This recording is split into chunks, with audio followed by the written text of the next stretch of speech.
5 ওয়াক্ত নামাজ পড়ে না, আমাকে গতকালকে বলছে ভাই নামাজ কালামে টুকটাক ত্রুটি আছে, আপনার জন্য জীবন দিয়ে দিব। আস্তাগফিরুল্লাহ।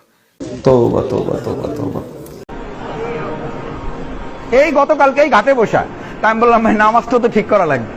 ওই মাসুদ ভাই যদি মরিয়ে যায় এই কাজ করতে করতে আল্লাহ শহীদ করবেন, আপনারা বলেন শহীদ করবে না?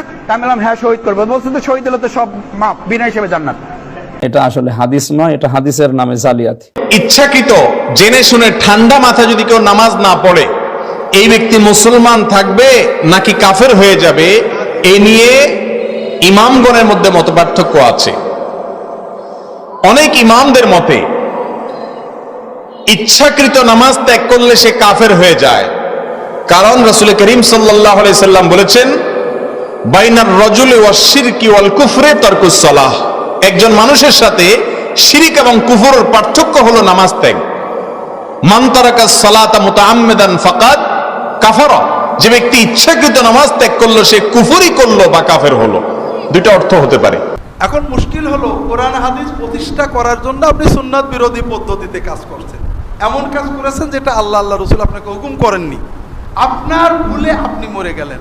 যেমন মনে করেন আমি এখানে কোরআন আর সুন্নাহ প্রতিষ্ঠার জন্য দাওয়াত দিচ্ছি, একজন এসে মাথায় লাঠি মারলো, আমি মরে গেলাম, অবশ্যই আমি শহীদ।